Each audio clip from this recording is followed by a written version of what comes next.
வணக்கம். சற்று முன் கிடைக்கப்பெற்ற ஒரு மிக மிக முக்கியமான செய்தி ஒன்று வெளியாகியுள்ளது.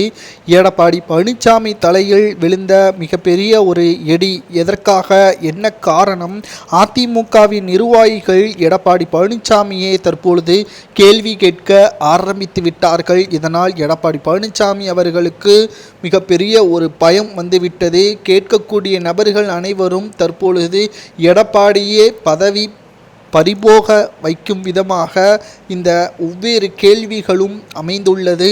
அவசரமாக டெல்லிக்கு செல்ல உள்ள ஓபிஎஸ் வருகை தரும் பொழுது அதிமுகவை கைப்பற்றியுள்ளார் என்ற தகவல்கள் வெளியாகும் என்ற செய்தியும் அரசியல் வட்டாரத்தில் பேசப்படுகிறது. என்னதான் நடக்கிறது அதிமுகவில்? தொடர் தோல்வியே தழுவிய அதிமுக, இதற்கு எடப்பாடிதான் காரணம். எடப்பாடியே அதிமுகவின் தொண்டர்களும் மக்களும் ஏற்றுக்கொள்ளவில்லை. எடப்பாடியே தலைவராக ஏற்றுக்கொள்ளவில்லை. அவர் சட்டமன்ற தேர்தலில் சேலத்திலோ அல்லது பிற தொகுதிகளிலோ போட்டியிட்டால் நிச்சயமாக டெபாசிட்டை இழப்பார் என்பதற்கேற்ப கடுமையான விமர்சனங்களும் முன்வைக்கப்பட்டு வருகிறது.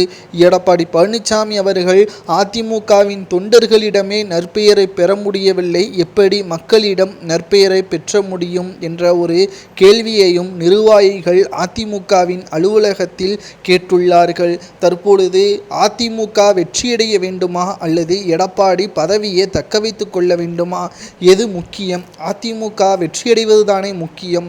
அப்படியானால் அதிமுகவை ஒன்றிணைவதில் எதற்காக எடப்பாடிக்கு இவ்வளவு கோபமும் இவ்வளவு ஆத்திரமும் மற்ற நிர்வாகிகள் மீது வருகிறது? அதிமுக ஒன்றிணைவதால் எடப்பாடியின் பதவி பறிபோகிவிடும் என்ற அச்சத்தில்தான் எடப்பாடி இவ்வாறு செய்கிறார் என்ற அனைத்து விதமான நடவடிக்கைகளை பற்றியும் எடப்பாடி பழனிசாமி அவர்களுக்கு எதிராக கேட்க ஆரம்பித்து விட்டார்கள்.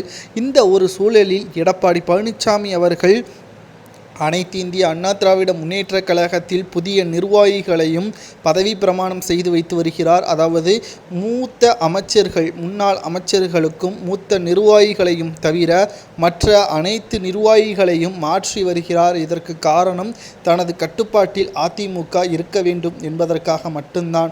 இது சுயநலமாக எடப்பாடி செய்ய அதிமுக தோல்விதான் அடையுமே தவிர வெற்றி அடைவதற்கு வாய்ப்பே இல்லை என்றும் ஒரு சிலர் கூறி வருகிறார்கள். எடப்பாடி இன்னும் மக்களையும் தொண்டர்களையும் ஏமாற்ற நினைத்தால் பன்னீர்செல்வம் அவர்கள் நிச்சயமாக மிகப்பெரிய ஒரு வெற்றியை தழுவார். இது எடப்பாடிக்குத்தான் அவமானமாக மாறும். 2026க்கு முன்பாக அதிமுக ஒன்றிணையவில்லை என்றால் நாங்களே எடப்பாடியை புறக்கணிப்போம் என்றும் நிர்வாகிகள் அதிமுகவின் அலுவலகத்தில் தெரிவித்தார்.